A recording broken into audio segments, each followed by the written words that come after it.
This is TWiT. These days, it seems like the only thing Amazon can't compete with is our corner store where we buy things we need right this red hot second. One new startup thinks they can disrupt this economy with kiosks where you can pick up non-perishable items that you might pay more for at the mom and pop store down the street. Our next guest wrote about this startup called Bodega for Fast Company. Liz Segrin, welcome to the show. Thank you. So tell us about Bodega. So Bodega is basically creating little pantry boxes, much like, the little lending libraries you might have in your neighborhood.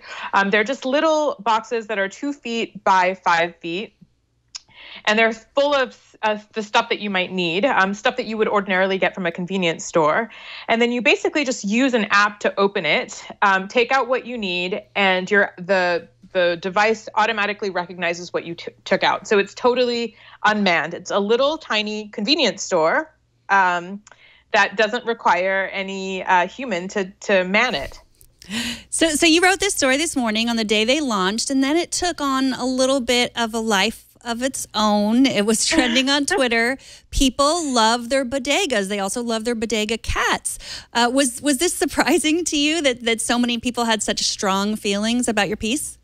Yeah, it was surprising how vast the reaction was. I mean, when we were talking about it in our newsroom before I wrote it, a lot of us had pretty strong reactions at Fast Company to it. First of all, calling it bodega, which is a very culturally specific term that's used by immigrant communities for a very beloved space, seemed wrong. But then also using that name for a product that could put a lot of those bodegas out of business seemed even more insensitive.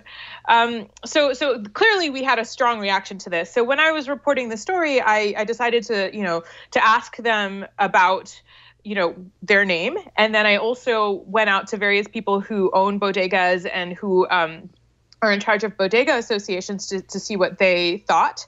And so I put all of that into the story, and then it exploded today. I mean, I think everybody had the same reaction that we did, that there's something really problematic under the surface here.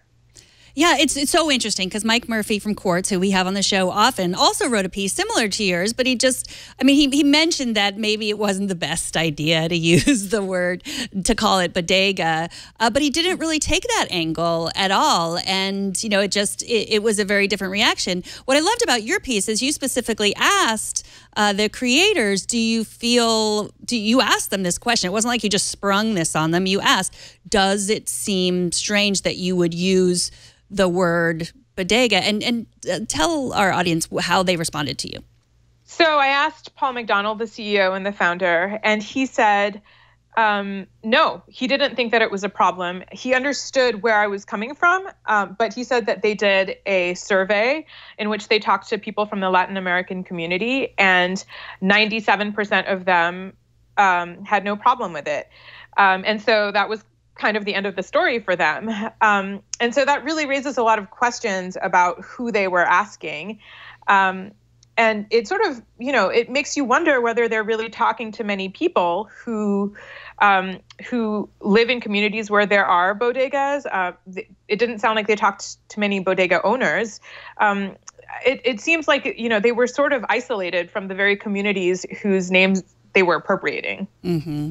And so, it's not that different. It's a vending machine. It's not right. It's not like the service itself isn't really that shocking or different. It's not that different than Fresh Direct or we used to have Cosmo back in the 90s. It was a service in San Francisco where you would just go on a website and they would bring you whatever you wanted in an hour, and no one really said you're replacing the mom and pop store. How much of this how much of the response on Twitter do you think was the fact that they are ex-Googlers? And I believe that was in your headline as well. Do you think people are feeling not so great about Google right now?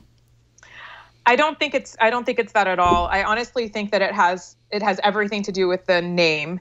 And I think that because there are so many other companies that are, eating the lunch of the bodega owners, right? I mean, we're talking Amazon in New York. There's Fresh Direct. People are okay with using these services, even though they're killing off bodegas. It was really the idea that they would be so explicit about, competing directly with this particular institution, and then would appropriate the name. And also, it wasn't just the name, right? It was the logo is a cat, and there's this amazing meme of these bodega cats. And so it just seemed really insensitive because, these bodegas are special places. They're places where people, gather together. They talk about their day. There's somebody there who makes them a sandwich that they like. And then there are these little cats that live there that people love. And it was like they just appropriated the whole concept without thinking about the impact that would have. And so do you think that do you think it was more of a cultural issue, like using that word and that culture, and people have come here to support themselves? Or, do you think the same thing would have happened if Amazon had called itself Little Corner Bookstore?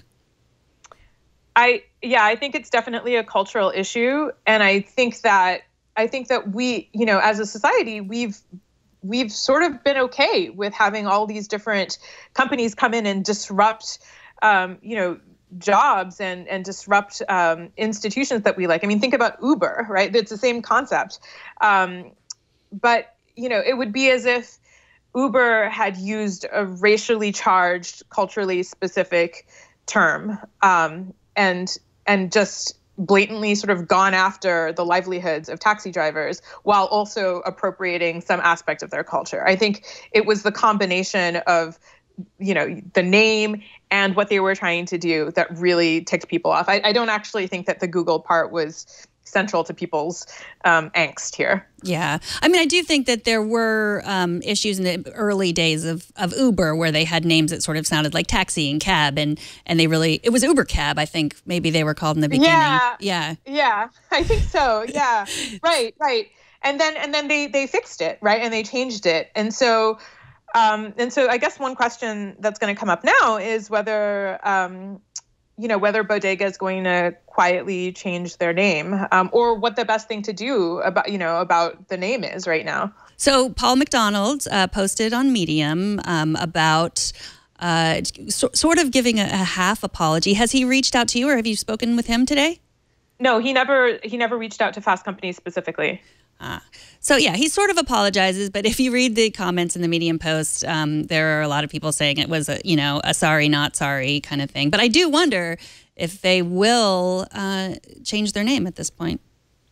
Well, at the end of the article, they didn't say that they would, and they did say that they're thinking carefully about the reaction. But yeah,